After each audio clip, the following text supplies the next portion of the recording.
신명기 1장 말씀입니다. 신명기 1장 1절부터 18절까지 말씀 한 절씩 교독하겠습니다. 신명기 1장 1절입니다. 이는 모세가 요단 저쪽 숲 맞은편에 아라바 강야 곧 바란과 도벨과 라반과 하세롯과 디사압 사이에서 이스라엘 무리에게 선포한 말씀이니라.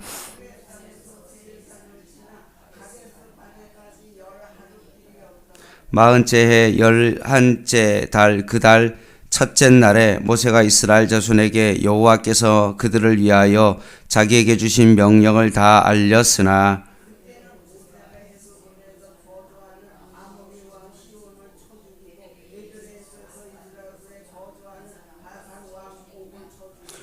모세가 요단 저쪽 모압 땅에서 이 율법을 설명하기 시작하였더라. 일러스되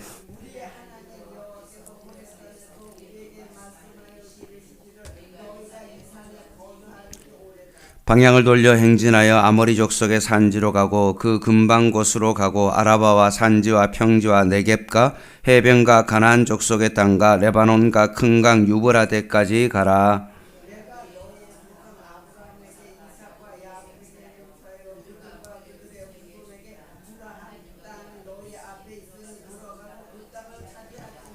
그때 내가 너희에게 말하여 이르기를 나는 홀로 너희의 짐을 질 수 없도다.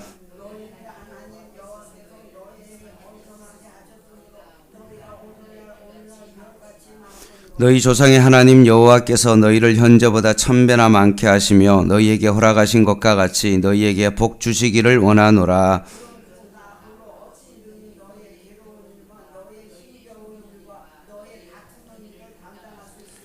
너희의 각 지파에서 지혜와 지식이 있는 인정받는 자들을 택하라. 내가 그들을 세워 너희 수령을 삼으리라 한즉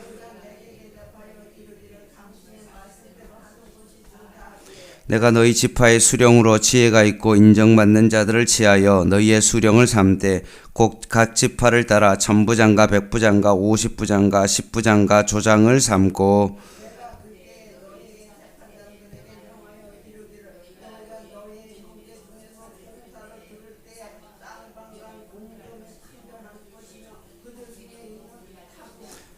재판은 하나님께 속한 것인즉 너희는 재판할 때 외모를 보지 말고 기천을 차별 없이 듣고 사람의 낯을 두려워하지 말 것이며 스스로 결단하기 어려운 일이 있거든 내게로 돌리라. 내가 들으리라 하였고 내가 너희의 행한 모든 일을 그때 너희에게 다 명령하였느니라. 아멘. 신명기 말씀을 이제 같이 보고자 합니다. 히브리어는 그 이름은 이것이 말씀이다. 1절 말씀에 있는 이는 끝에 있는 말씀이니라 라는 그 뜻을 따르고 있습니다. 엘레 하드바림이라는 단어를 쓰고 있고 지금 우리가 보고 있는 이 신명기라는 것은 두 번째 율법이라는 그런 뜻으로 반복된 율법이다 라는 그런 뜻으로 신명기라고 그렇게 이름이 명명되어져 있습니다. 간단하게 말하면 약속의 땅을 앞둔 2세대들을 향한 모세의 고별 설교다라고 보시면 됩니다. 1세대가 시내산에서 받은 그 언약이 동일하게 그 2세대에게도 동일하게 적용되어진다. 유효함을 말하면서 다시 한번 언약을 갱신하는 내용입니다. 오늘 본문은 크게 두 부분으로 나눌 수 있습니다. 1절부터 5절까지는 모세의 첫 번째 설교를 소개하는 서론이고 이제 6절부터 18절까지는 이스라엘 공동체가 호렙산 시내산에서 가데스 바네아까지 가는 동안에 있었던 일들을 지금 언급하고 있습니다. 1절을 한번 보겠습니다. 이는 모세가 요단 저쪽 숲 맞은편에 아라바 강야 곧 바란과 도벨과 라반과 하세롯과 디사 사이에서 이스라엘 무리에게 선포한 말씀이니라 라고 되어 있습니다. 따라서 1절은 모세가 요단강 동쪽 지금 아라바 강야에서 모든 이스라엘 사람들을 향해 선포한 말씀입니다. 분명 모세는 가나안 땅에 들어갈 수가 없습니다. 그럼에도 불구하고 이스라엘 백성을 향한 그 모세의 마음이 절절히 녹아 있는 것이 바로 신명기 말씀입니다. 2절입니다. 호렙산에서 세일산을 지나 가데스 바네아까지 10하룻길 이었더라 라고 되어 있습니다. 2절은 서론의 전체적인 맥락과 그다지 연관성이 없는 것처럼 보입니다. 하지만 지금 이스라엘 백성의 여정의 시작이 호렙산임을 강조하므로 시내산 언약의 연장성산에서 이 말씀이 선포되어 있음을 지금 알려주고 있는 것입니다. 지금 모세가 고별 세례교를 하고 있지만 그 출발은 어디라는 겁니까? 시내산 언약에서부터 출발하고 있다라는 것을 분명히 밝히고 있는 것입니다. 우리는 이 말씀을 통하여서 다시 한번 우리 자신을 바라봅니다. 과연 우리의 삶의 출발은 어디냐? 그것은 바로 하나님의 말씀으로부터 출발되어져야 된다는 것입니다. 우리의 인생의 첫걸음을 내디딜 때 다시 한번 우리는 하나님의 말씀에서 그 출발을 시작해야 된다는 말씀입니다. 3절에서 5절입니다. 모세가 이스라엘 백성에게 하나님께서 명령하신 모든 것을 전달한 것은 언제냐면 출애굽한 지 40년째 되던 해에 11월 1일이었습니다. 그리고 그 시점이 아모리 왕 시혼과 거기에 보면 바산왕 옥을 쳐 죽인 후다라고 되어 있습니다. 결국 가나안 정벌을 앞두고 이제 시혼과 옥을 죽인 후에 승리하고 난 다음에 가나안 땅을 딱 앞두고 있는 어떤 그 시점에서 지금 모세가 뭘 하고 있습니까? 하나님의 말씀을 적절한 타이밍에 그들의 삶을 지금 일으키고 있다는 것입니다. 가나안 땅에 대한 두려움, 그리고 낙심 가운데 있는 과연 우리가 그 땅을 취할 수 있을까라는 그 두려운 마음 가운데 그 적절한 타이밍에 지금 모세가 하나님의 말씀으로 그들을 위로하고 격려해 주십니다. 따라서 우리는 두려울 때마다, 어려운 시기를 건널 때마다 우리는 어떻게 해야 됩니까? 늘 하나님의 말씀에 길을 열고 우리의 마음을 열어서 하나님의 말씀을 붙들어야 된다. 가장 중요한 시기와 두려운 시기 가운데 있었을 때 그 2세들에게 하나님의 말씀으로 용기를 주고 있기 때문에 우리도 동일하게 새로운 인생길을 걸어간다든지, 뭔가 중요한 일을 앞두고 있다든지, 내가 정말 육신의 질병 가운데 있다든지, 그럴 때마다 우리는 하나님의 말씀에 더 귀를 기울이고 마음을 열고 하나님의 말씀을 통해서 위로를 받고 소망을 가지고 그 하나님의 말씀을 붙들어야 된다는 말씀입니다. 이제 본격적인 모세의 첫 설교가 시작되어집니다. 6절에서 8절 말씀입니다. 지금 이스라엘 백성은 호렙산에서 하나님과의 계약 체결을 위해 호렙산에 머물러 있습니다.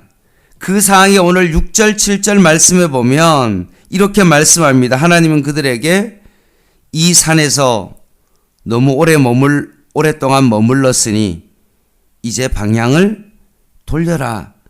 바꾸어서 나가라고 말씀하십니다. 무슨 말씀이냐 하면 우리가 나아가다 보면 너무나 급한 나머지 주변의 것을 볼 수 있는 그런 마음의 여유가 없습니다. 뭔가 목표를 향하여 가다 보면 주변을 살필 그런 여력이 없습니다. 근데 언제 주변이 보이기 시작합니까? 멈췄을 때 주변이 보이기 시작합니다. 그렇기 때문에 멈춰 있다는 것은 무엇을 의미하냐 하면 새로운 도약을 의미합니다. 그래서 하나님께서 말씀하시는 것이 시내산에서 그 멈춤에서 이제는 방향을 틀어 새로운 방향으로 나아가라고 주님께서 말씀하십니다. 따라서 신앙생활에도 무엇이 필요합니까? 멈춤이 필요합니다. 많은 사람들이 여기서 멈춘다라고 이렇게 하면 이런 생각을 합니다. 아, 내가 교회에서 섬기는 일들도 그만두고 모든 것들을 그만두고 그냥 내가 주일날 예배만 드려야지. 이게 멈춤이라고 생각합니다. 아, 그런 뜻이 아닙니다. 아무것도 하지 않는 것이 멈춤이 아니라 다시 한번 내 삶의 자리에서 내 자신을 다시 한번 바라보는 겁니다. 과연 하나님이 누구신지, 과연 예수님은 누구신지, 성령님께서 나를 도와주시는 그 성령님은 누구신지에 대한 것들을 다시 한번 재정립하는 것, 이것이 바로 멈추는 것입니다. 많은 사람들이 내려놓음이라는 그 책을 읽고 그냥 모든 것들을 내려놓는 경우가 있는데 그것은 잘못된 시임입니다. 내 신앙을 점검하고 과연 내가 바라봐야 될 것이 무엇인지를 다시 한번 점검하는 것, 그것이 바로 시임입니다. 그래서 이스라엘 백성은 시내산에서 1년 동안 머물면서 뭘 한 겁니까? 아무것도 안 한 것이 아니라 다시 한번 하나님의 말씀을 묵상하며 하나님은 어떤 분이시며 과연 우리가 왜 출애굽하고 약속의 땅에 가나안 땅에 들어가야 되는지에 대한 것을 다시 한번 그 사명을 다시 한번 약속의 말씀 속에서 바라본 것입니다. 그랬더니만 하나님께서 뭐라고 말씀하십니까? 그러니 이제는 잘 멈추었으니 어떻게 하라고요? 방향을 돌려서 이제는 목적지를 향하여 가라고 주님께서 말씀하십니다. 9절에서 이제 14절 말씀입니다. 그때 내가 너희에게 말하 이르기를 나는 홀로 너희의 짐을 질 수 없도다. 너희의 하나님 여호와께서 너희를 번성하게 하셨으므로 너희가 오늘날 하늘의 별과 같이 많거니와 너희의 조상의 하나님 여호와께서 너희를 현재보다 1000배나 많게 하시며 너희에게 허락하신 것과 같이 너희에게 복 주시기를 원하노라. 그런즉 나 홀로 어찌 너희의 괴로운 일과 너희의 힘겨운 일과 너희의 다투는 일을 담당할 수 있으라. 너희의 각 지파에서 지혜와 지식으로 있는 인정받는 자들을 택하라. 내가 그들을 세워 너희의 수령을 삼으리라 한즉 내가 너에게 대답하여 이르기를 당신의 말씀대로 하는 것이 좋다 하기에 라고 되어 있습니다. 모세가 혼자 하기에 너무나 벅차서 각 지파별로 지혜가 있고 분별력이 있고 경험이 있는 사람을 선별해 줄 것을 요청하고 그 선정된 사람들을 지파의 지도자로 삼았습니다. 사랑하는 성도 여러분, 하나님의 사역에는 절대로 독불장군이 없습니다. 아무리 뛰어난 능력이 있다 할지라도 하나님의 일은 혼자 하는 것이 아니라 함께 하는 것입니다.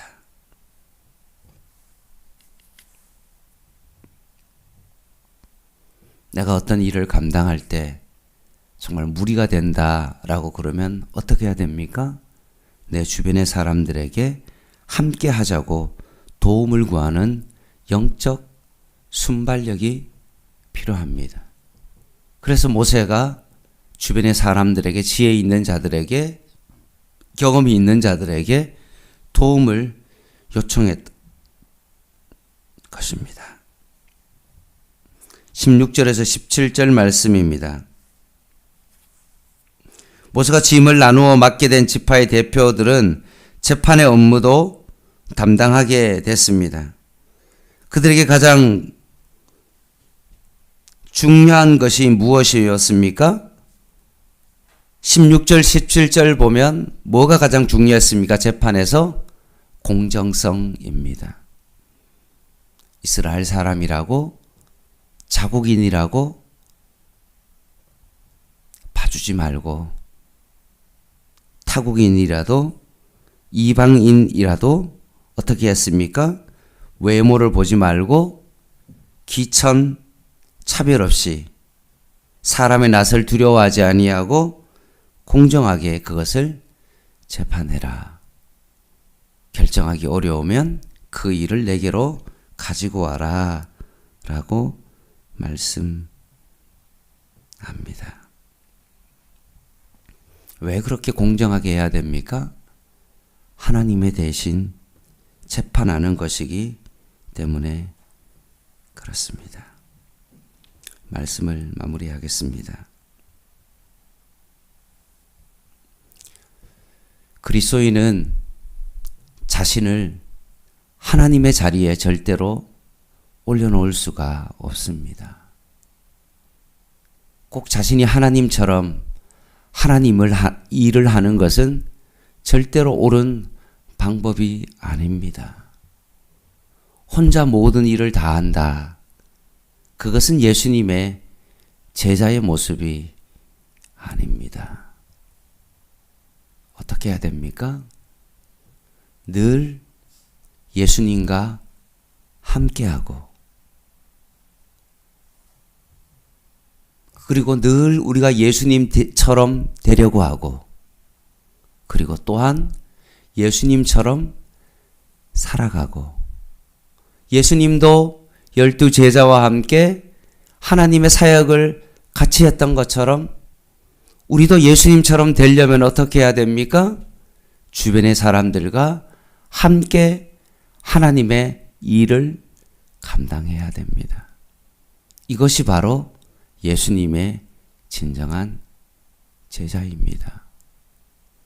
오늘 내가 주님의 제자로서 주님의 일을 함께 감당하고 어떤 한 사람에게 그 일이 정말로 가중되지 않도록 내가 조금이라도 그 사람 옆에서 조금이라도 함께 그 일을 거둘 수 있는 사람, 그 사람이야말로 진정한 예수님의 제자입니다. 오늘 하루도 그렇게 살아가시고 혼자 모든 일을 떠안고 그 일을 감당하여 지쳐서 쓰러지고 하나님께 원망하는 그런 삶이 아니라 오늘도 주님과 동행하고 주변 사람들과 함께 그 일을 감당하는 저와 여러분 되시기를 주님의 이름으로 간절히 부탁을 드립니다. 기도하겠습니다.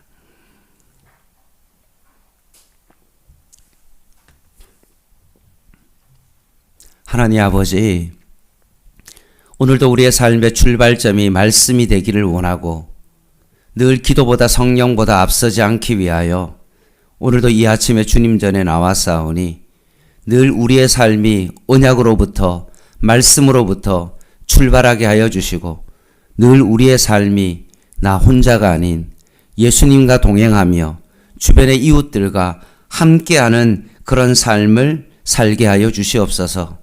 가나안 땅을 앞두고 들어가지 못하는 모세가 그럼에도 불구하고 이스라엘 백성을 끊임없이 사랑했던 것처럼 우리가 하나님의 사랑을 받았다면 우리 주변의 사람들에게도 그 사랑을 나눠줄 수 있는 저희들의 삶이 되게 하여 주시옵소서. 예수님의 이름으로 간절히 기도드립니다. 아멘. 개인 기도 하시겠습니다.